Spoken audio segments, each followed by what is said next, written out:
I think it'll go through that evolution.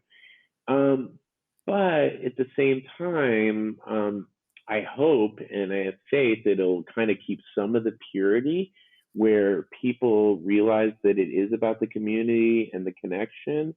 And it really does represent, I mean, this is just a new way of being for a lot of people. And there's probably going to be co-living, like, for all these different audiences. I mean, I've heard about co-living for families, which we have 3 young kids, and that would be completely amazing. Where if you had like a whole building where, okay, we're going out to dinner tonight, can you help watch the kids? I mean, stuff like that would be. I think that's way too hard for me to figure out. Co-living like retirement communities, which there's already some of those, but there's companies in New York that are working on that for more of a senior that has like a lot of medical facilities within a dense building, like in the middle of Manhattan.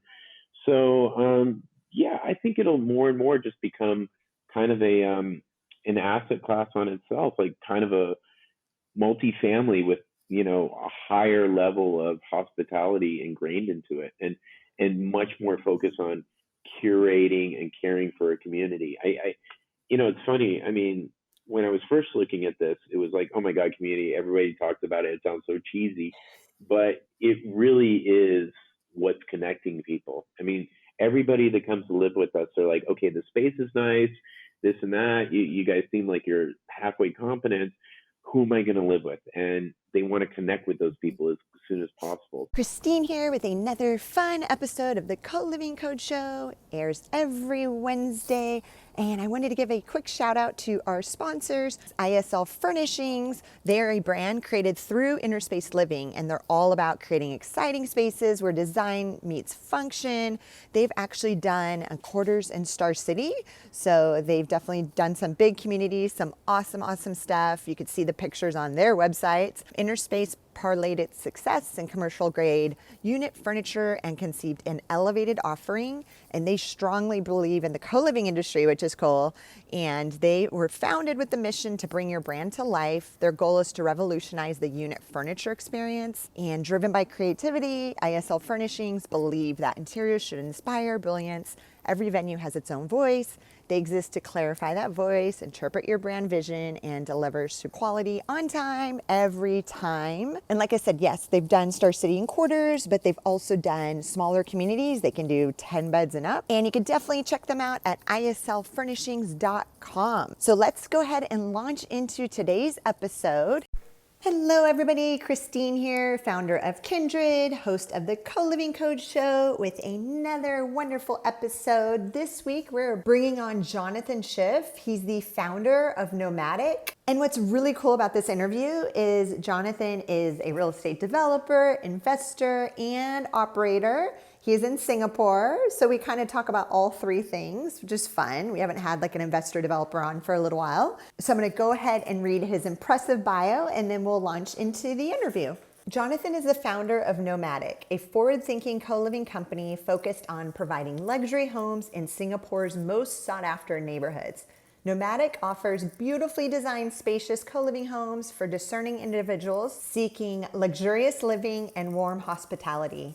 Central to the Nomadic experience is an ever-evolving lifestyle program which features conversation-provoking events and activities designed to connect and inspire, establishing the brand as the preferred living and lifestyle choice for sophisticated individuals living in Singapore, both expats and locals alike. Jonathan wears multiple hats across investment and private equity, including co-managing the Schiff Family Office with investments in real estate, hospitality, finance, TMT, healthcare, and space tech. Jonathan is also the founder and chairman of Schiff Development, a China-based developer and operator of high-class workforce housing for hospitality companies based in Macau. Jonathan is director and investor in Lion Rock Capital and a director of and seed investor in Carrot Private Investments Limited. Jonathan previously opened up the office of Related Las Vegas and helped to facilitate China-based operations for blue chip firms, including Microsoft and New York Life, while working for the U.S. Foreign Commercial Service in Chengdu. Jonathan has lived across the U.S. and China and moved to Singapore in 2016,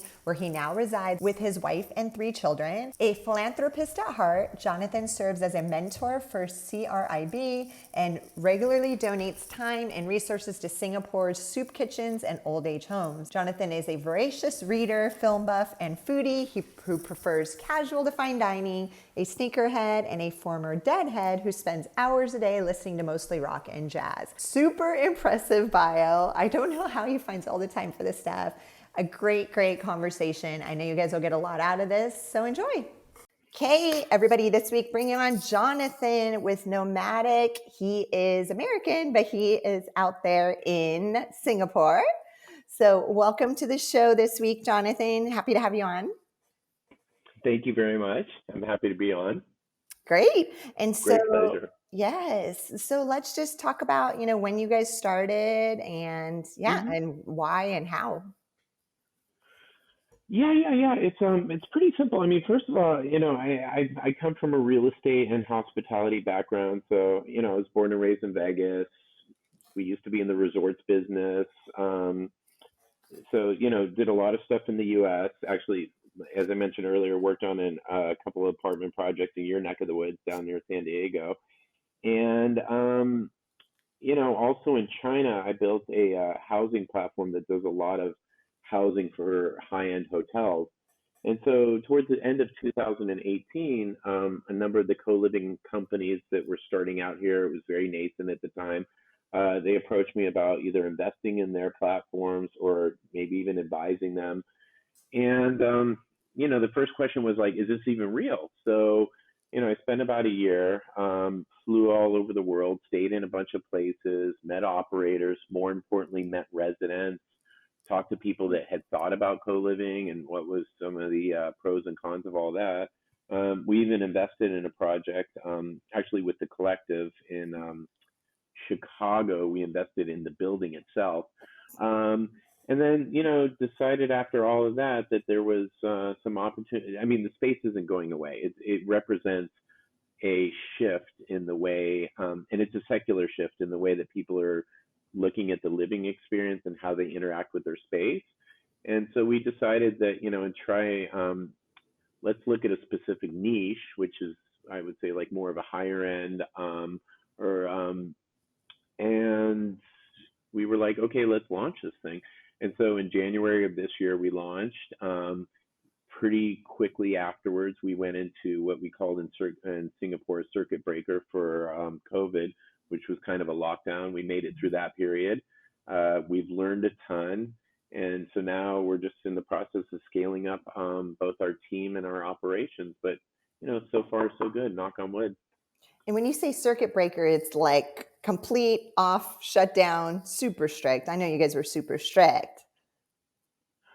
Yeah. So basically what happened is, we could leave the house to like go grocery market, this or that, but, offices were closed, schools were closed. So pretty much. And then I know, Yeah, go ahead, sorry. yeah, no, that's okay. And I know you've got that's a very, very popular building behind you. That's Marina Bay. Of course, it's a Zoom background, but I would love for you Yeah, to talk about of that. course. Yeah. So this is Marina Bay Sands, which was built by the Las Vegas Sands Corporation. And I want to say, I just moved to Singapore in 2016. I had lived in China for about 13 years, including about a decade in Macau. And so in 2010, I think this property was opened along with Sentosa, which was run by Genting, which is another integrated resorts operator. And that kind of represented the point at which Singapore really shifted in terms of becoming a world-class destination. From what I understand, the F&B scene here really blew up, even a little bit the nightlife scene. So it's become a really, really robust city where previously, I guess it was a little more sleepy, but these days it's a pretty interesting, active place to be. It's super cool, actually. Yeah, that building's been in so many movies. That's why I know it. And I'm so bummed because Yeah, right totally. before COVID, I had my plane ticket and everything to go there for the first time. So it's on the top of my list. Yeah, totally. And the top of the building, I mean, it's kind of like a cantilever deck, which is a pool deck and 3 different restaurants. But apparently that took a really long time to do because a friend of mine was they had a construction there.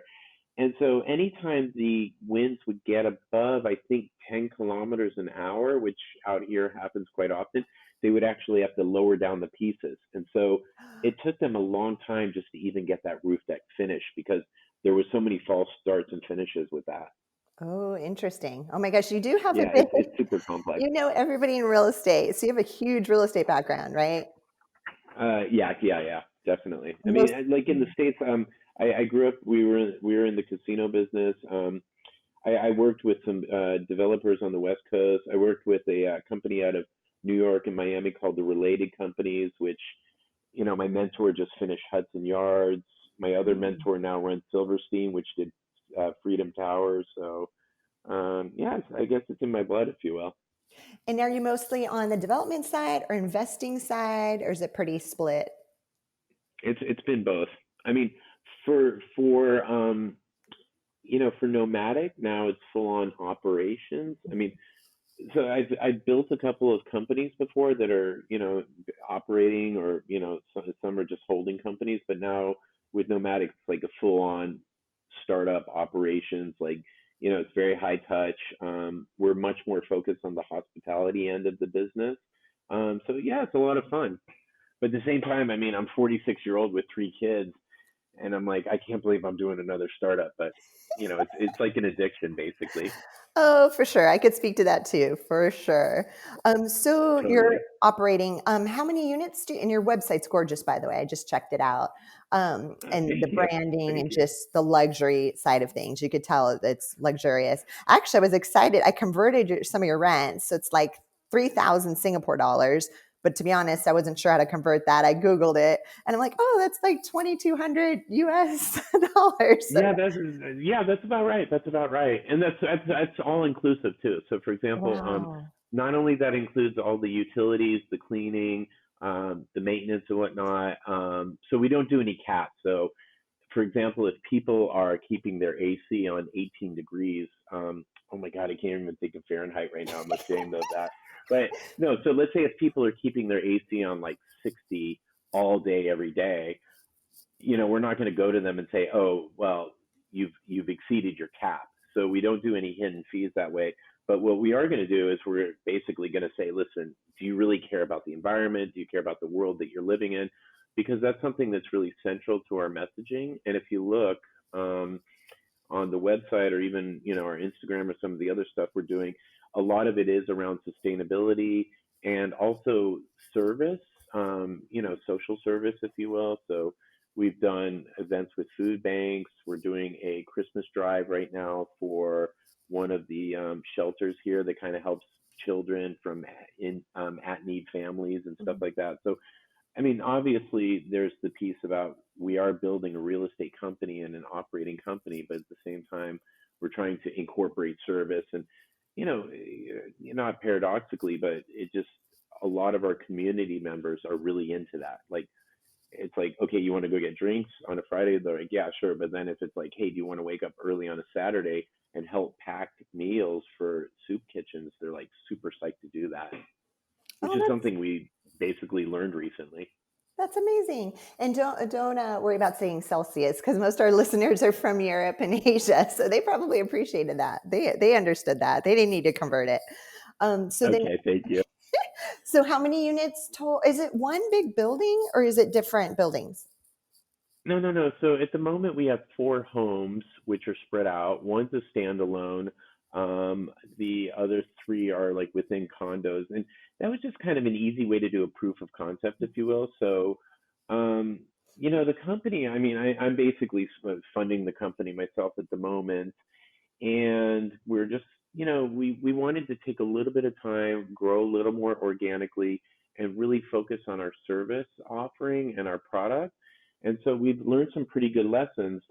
And so we haven't scaled as quickly perhaps as some other companies, but I think we're doing it much more methodically.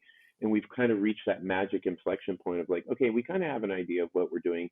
So now let's look at both building the team and also building our portfolio. But if you look at some of the companies that are out there, I don't think a lot of people realize it. So if you look at like the Collective, for example, I know Reza pretty well. they're 7 to 8 years old. We have a company out here, Hamlet, that's probably 6 to 7 years old. Common, I think Brad's been doing that for like 8 or 9 years. So I mean, a lot of these companies have been out there for a long time. So we're even less than 1 year old. So I feel pretty happy with where we're at right now. Yeah, no, imagine starting in 2012, like some of those folks, and trying to explain co-living to Totally. investors. Like it probably wasn't easy. It's a lot easier now. Yeah, yeah. And that was my next question too, is like, where do you feel like the co-living market, stands in Singapore specifically in a post-COVID world? Yeah, so obviously, the biggest challenge we have right now, because we have kind of like three pillars, well, four pillars. One of them is the sustainability part, but that's not really related to the day-to-day operations. That's more of our personal mission. So number one is like our homes in terms of aesthetic design, space planning. So in terms of space planning, fortunately, we've always been more generous in that regards. And we also try to like develop zones in our homes where people may be in the same kind of space together, but they're kind of hanging out in little different areas, if you will. So I think that, more generous space allocation is going to become really important, especially with work from home. And then two other pieces. One's community, which curating a community is an entire like art and science on its own. And then number two is really the events. And that's where we're having the most difficulty right now in trying to figure out like, you know, so when we came out of our circuit breaker, which was our lockdown, if you will, during that period, we did a lot of virtual events and everybody was super psyched. And then after that period, everybody was like, okay, I don't want to be on a computer anymore. Get me out of the house. But we still have restrictions in terms of how many people can get together with each other. So we're trying to find out that mix, and it'll probably be some, happy medium between some virtual stuff and some in-person stuff, given the restrictions we have in terms of gathering sizes. So, so I think that's kind of where it's going to go. But if you're asking me, like, are people going to be scared of co-living going forward? I don't think Mhm. so, because especially as testing increases and this starts to get under better control, I think people will have greater comfort levels. And some of the hygiene practices that are in place are just a good idea, anyways. Oh yeah, no, for sure. And I think you nailed it. We've talked about it a bunch on the show, is that people got lonely, the ones living alone during that lockdown period. So how cool would it be to have that support system in your home and just be really careful during COVID? So yeah, I think it'll become more popular, like you said.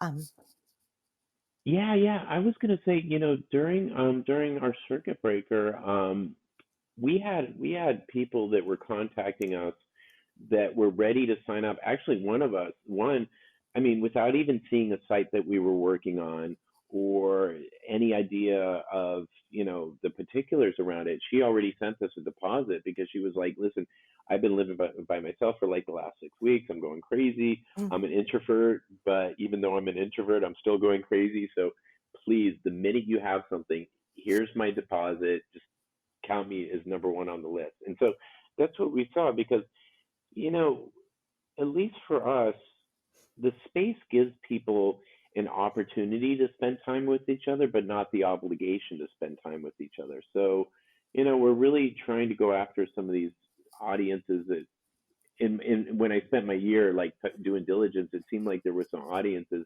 that felt a little bit on the fence in terms of co-living, like introverts or some of the other like non-traditional audiences. So we're trying to really address it for them. And actually, our population is leaning more towards female centric too. I mean, we have a co-ed mix, but we have a higher female population than male population, which doesn't seem usual, at least in Asia, for a lot of the co-living. and then is it expats mostly, or are they local? Primarily expats, or we're starting to get some local inquiries. You know, with the economy where it's at right now, a lot of people are choosing locally at least to continue to live like either with some of their friends locally or that they've known for a long time, or in more cases, they're living with their families just because of the economic uncertainties that are going on. But we just had a couple that moved in yesterday, and they were born and raised in Singapore. Together, they traveled the world for about 10 years, and they just came back, and they decided to live with us. So that was pretty cool. So it is a pretty good mix, but a lot of it still is an expat audience, if you will. And then you guys have, I saw on your website too, you guys have enough space in each room for like a workstation for desk, right? Yeah, 100%. Cool. Yeah. And that helped. I mean, that was kind of just design prior to COVID, but obviously it's been reinforced. And now all of our new homes. So, at least for our target market, stuff like ensuite bathrooms is very important. Enough space for a workspace is very important. People are going to the office, but they're still doing maybe half and half. So just having those spaces and that planning in place is really critical for them. And when you did, this is an important question I'm super curious about. When you Please. did this whole year of like visiting other co-living companies and talking to the Yeah. residents, which ones did you go to first off? And what were some of your findings? Yeah, sure. So I visited most of the ones in Hong Kong. New York, I stayed in a couple. Actually, New York, I stayed in the WeWork building, which I thought was really the WeLive building down on Wall Street. That was probably, you know, perhaps the most interesting one. I was about to go to London and stay in a couple of Reza's places, but unfortunately, COVID was just getting around the corner then. Um, but basically, yeah, I thought We Live was interesting because they did a couple of different floors, and each three floors was classified as a neighborhood, and that was connected by an internal staircase that was actually separated from the elevator and the main fire exit. Um, but at one point I stayed at a pod hotel in Hong Kong that I think was actually totally illegal. But I remember there I was talking to a guy, and he was a 36-year-old veterinarian from the UK, and I was like, "You totally don't seem to be the type of guy that would stay in a place like this." And he's like, "Yeah, but I'm in town. I'm going to see my partner down in Sydney, and I just kind of need a place to stay for a few days." And I thought, I don't know anybody in Asia, so I'll stay here for a couple of days, and maybe I'll meet some people and hang out. So it really is that desire to connect that I think is so important behind this, and why this is probably something that's much more sustainable. I mean, previously you and I talked about, like, at some point, like in 2016, 17, people were like, "Is this a fad? Is this really going to be an enduring trend?" And it seems like this is an enduring trend for a long time to come. No, I for mean, sure. it's a new asset class, basically. Yeah, no, definitely, which is exciting too, right? I knew that was going to happen eventually. Yeah, Um, totally. and so that's funny. I toured the one in Wall Street also that we work, that we live. Yeah, yeah, yeah, Yeah, yeah. a few years back. Um, you didn't make it over to Amsterdam for Zoku? No, actually Europe. So I made it to the US, and then there were a couple in LA too. Who was Star City, I think, in LA.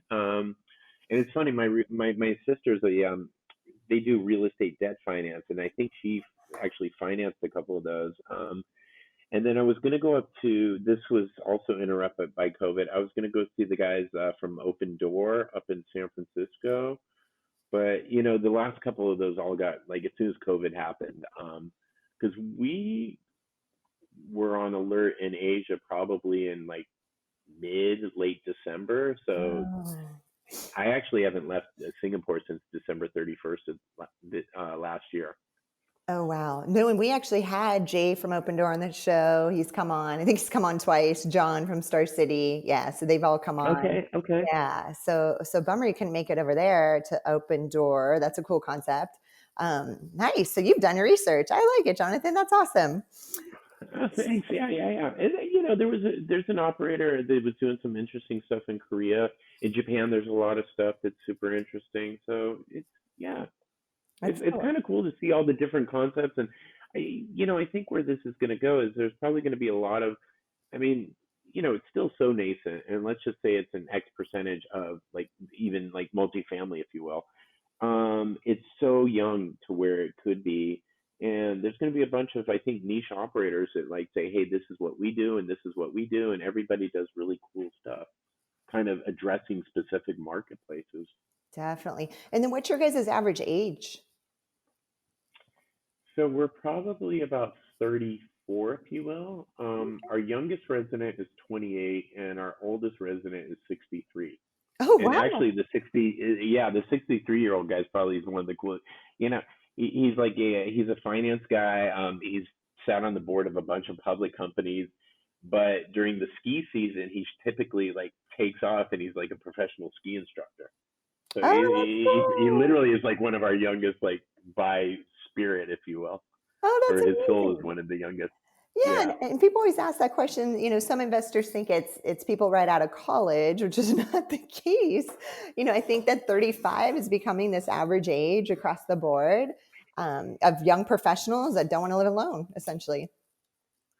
Yeah, and that is a perception. Like I remember I was talking to one of the big four consulting firms, some of the people over there, and they were like, yeah, this is interesting, but it's a bunch of 20-year-olds that want to have keg parties every night. And we got like 32-year-old Harvard MBAs that get paid like hundreds of thousands a year. They don't want to live in that. And I was like, okay, not all of it's going to be that, but that is the perception right now. Yeah. Yeah, which is a bummer, but yeah, I think again that'll shift, and I think It, having it'll shift. It'll all shift. ages in the same building or home is really cool. Ours ranges a bit from like 27, yeah, I think 27 to 40 in our house of six Uh-huh. people, and no, we get along great. It's fun, right? Because you can learn from any, you can learn a lot of stuff from all different ages. Yeah, totally. And actually, I think as urbanization increases, there's just going to be communities. So, like, look at a city of Singapore. Let's say we're about 5.5 million. Are we 5.5 million people, or are we like 10,000 different communities? I mean, those numbers are off, obviously, but that's kind of the feeling that you're going to go for at some point, where even though we're in these dense urban centers, which are really efficient for a million different reasons, people are going to have like these smaller clusters of friends and relationships and that they connect with. And then where's the future of nomadic as you see it, as far as growth? And again, I know it's tricky with COVID. What's kind of your future pipeline? Yeah. So we're a little different. Well, there's kind of two ways of doing it. So if you look at like a collective example, or even an open door, or some of the others, they own their assets. So Reza's not going to have the biggest portfolio on the planet, but at the same time, he's going to put a lot of capital to work. But he's also going to be able to provide like a really customized experience because you do. I mean, I'm not going to say the exact numbers, but you do a building that holds like 150 people, you're going to put a lot of money into it. So it kind of scales nicely on both sides. So we want to do that. We want to be an owner, or at least put money into our projects, which enables us to scale in terms of capital, but still allows us to be a niche operator and like rapidly focus. That's one way of doing it. And then another way of doing it is, okay, we're going to be asset light, and we're going to try and house like tens or hundreds of thousands of people. That's just another. I mean, they're two different philosophies. So for us, we're the former, where we want to own, or at least own a piece of the building. So we'll start in Singapore, which we're doing now, and then there's some other markets in Southeast Asia that are incredibly dynamic. I mean, Bangkok's amazing. Saigon, I totally love Saigon. There's some other places, if they can kind of get their act together, I think would be really interesting. Yeah, who knows? Maybe we'll go to other continents at some point, but at the moment, I think just focusing on a couple of key markets within Asia is enough to keep us busy for the moment. Awesome. And do you have any partners in the project? Not at the moment. In terms of like capital, or I mean, Either. I have a couple of core members that are like people I brought on board that are helping out. I mean, all of us look at it as like this is our baby, and then there's some of my um, people I've known for a really long time, and potentially people I've done stuff with before, and I kind of informally advise with them on our direction. But really, at the moment, we've just been doing it internally in order to really refine and kind of have an idea. I mean, we really have an operational like proof of concept, if you will. So instead of just making a bunch of assumptions and then, hey, let's go out and like raise a bunch of money and build a company off of those assumptions, we're like, hey, why don't we test our assumptions, and then we'll look at potentially doing a fundraise and then scaling accordingly. Because I mean, once you're doing it, everything that you thought you knew goes out the window. So we were like, okay, let's get that pain over with. Yeah. Yeah, because you said you've been on some of the casino projects in Vegas too, right? Yeah. So yeah, I was born and raised in that business. So yeah. Which side were you on? The development side? Were you on the investment side, or all of the above? So I personally worked on development of a couple of projects, and then my dad, who passed when I was very very young, he actually moved to Vegas during the Great Depression, and then after World War II, subsequently went back. So he was actually involved in construction on some of the original places like Caesars, Circus, like a couple of those. And then when I was growing up, we were involved in operations and a little bit of development, but more so operations and investment. What a cool background to take that into co-living. That's really cool. Yeah. I mean, I worked, when I was in school, I worked as an accountant at MGM, which was a great way to find everything out. You know, um, Restaurants. I mean, I managed a lot of the F&B at the Atlanta Olympics. So actually, I used to manage F&B for NASCAR races. That was really fun too. So yeah, a little bit of everything, honestly.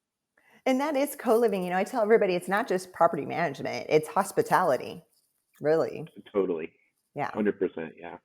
Yeah. So, Jonathan, this has been amazing. I have one last question for you. How Where long do has you it been so far? How long have we been talking? 30, almost 30 minutes, which is perfect. Are you serious?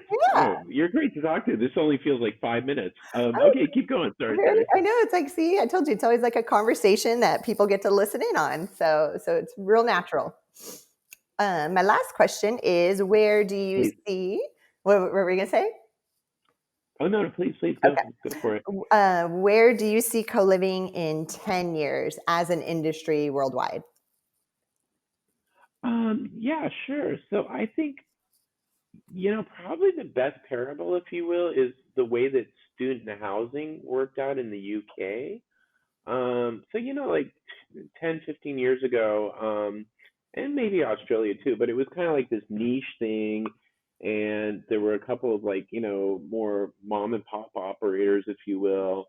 And these days, it's totally institutional, where you have like in insurance firms. I mean, I think Blackstone's one of the biggest owners of UK student housing at the moment, and this and that.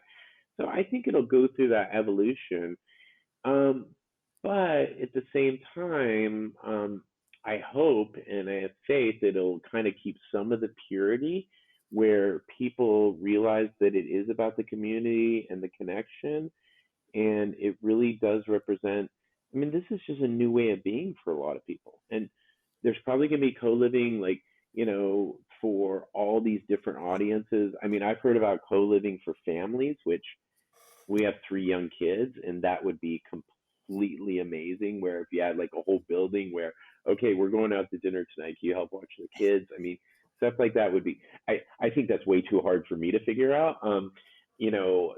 Co-living like retirement communities, which there's already some of those, but there's companies in New York that are working on that for more of a senior that has like a lot of medical facilities within a dense building, like in the middle of Manhattan. So yeah, I think it'll more and more just become kind of a an asset class on itself, like kind of a multifamily with a higher level of hospitality ingrained into it, and much more focus on curating and caring for a community.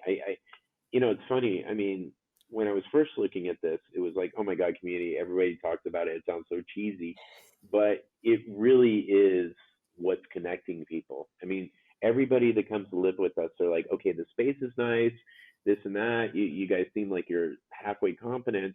Who am I going to live with? And they want to connect with those people as soon as possible. So when we do stuff not only for our immediate residents in that community, but we're also including like, some of their friends or the outside community, or, we're trying to match together people that are new to Singapore with people that have lived here for 30 years, and people that may have never interacted with each other, and they're finding out there's all kinds of interesting things. And so, yeah, it's really cool. It's super cool, actually. Do you guys match? Do you guys do interviews, or how are you matching the roommates? Yeah, so we do a vetting process. Well, I don't want to call it a vetting process, but I just did. But yeah, we kind of do an interview process. Well, number one, we just want to find out, like, what are the needs of the people that are going to come potentially live with us, and then number two, what are their expectations, and do those fit, what we're providing.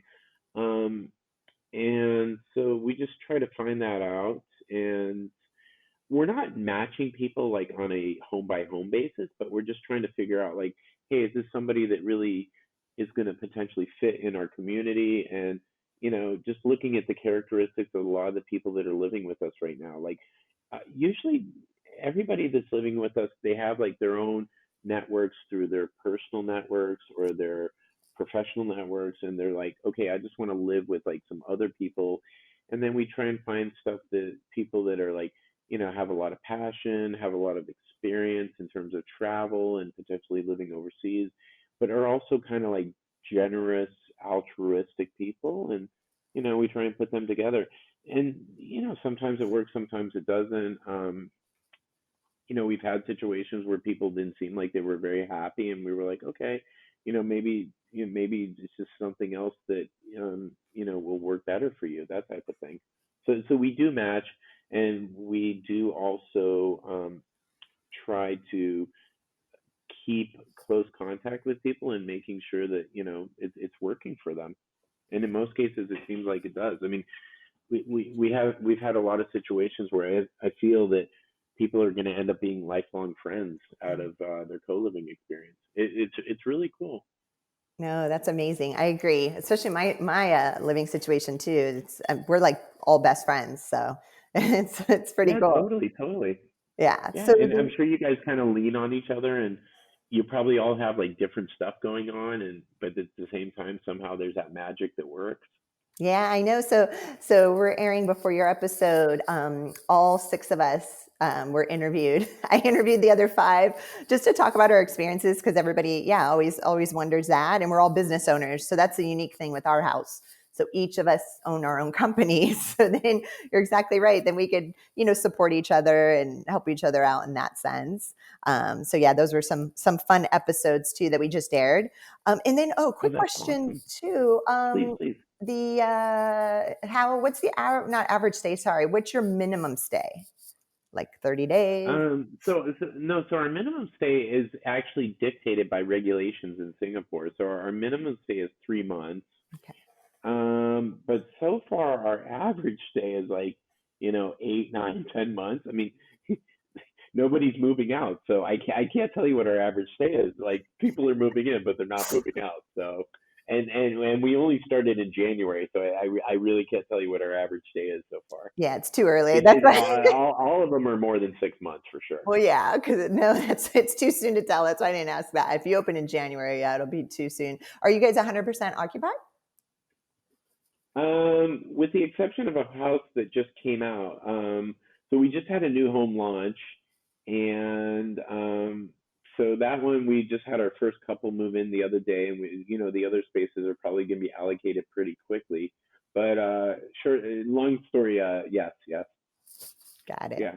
Awesome. Actually, we have the opposite problem. Is usually our inventory hasn't been keeping up with our demand, but you know that's an easy problem to solve.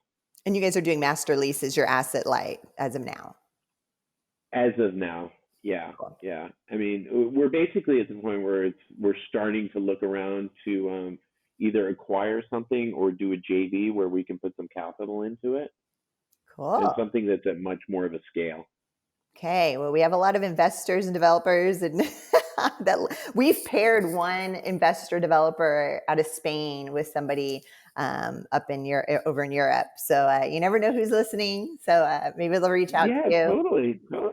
Yeah, no, that'd be great. It's always just fun to have a conversation and talk to people. And hey, listen, I'm an investor. I mean, we have our own family office, so maybe somebody on the other side has something interesting to look at. So No, and that, Jonathan, that's what, as we end, I wanted to address that, is that it's been super cool because you've got the investment background, the development background, and an operator background. So it's been kind of a fun conversation to cover all three of those. yeah, it is, and I can tell you, wearing all three hats, this is super exciting. I mean, one of the reasons, I used to joke around with my buddies, like one of the reasons I came out of retirement, if you will, for this is because this is so nascent and it's so dynamic. Like, using a Singapore parable, like if we wanted to go build a mixed use building on Orchard Road, there's like a 2,000-page manual, and it's like, okay, you do this, and you do these like 50,000 things, and then you have like a 20-story building on Orchard Road. But for this, it's like there is no manual. This is like brand new. It's nascent, and it's really cool, and it's like a really amazing period of discovery, if you will. Yeah, no, for sure, for sure. Well, awesome. Well, you're on the forefront of that. When I come to Singapore, I'll come visit, and I appreciate Please you do, having it please on. do. Yeah, thanks for coming on this Yeah, week. you too. Thank you so much, Christina. And let me know. Anything else, please feel free to reach out anytime. Awesome. Sounds good, Jonathan. Keep in touch. Okay, talk to you soon. Thanks. Okay, bye. Thank you so much for checking out this week's episode. And keep in mind, we are on YouTube, Spotify, SoundCloud, and iTunes. And also, if you are a co-living community, you can reach out to us to be listed on the Kindred platform. That's KNDRD.io. It's a great way to showcase pictures, videos, virtual tours of your community. Also, we have a link in the show notes for our 3 books on co-living. You can also find one of them on Amazon.com if you'd like the print version. And lastly, a very quick shout out to our partners over at ISL Furnishings. They bring light to your vision and already work with some of the larger companies like Star City and Quarters. See you guys next week.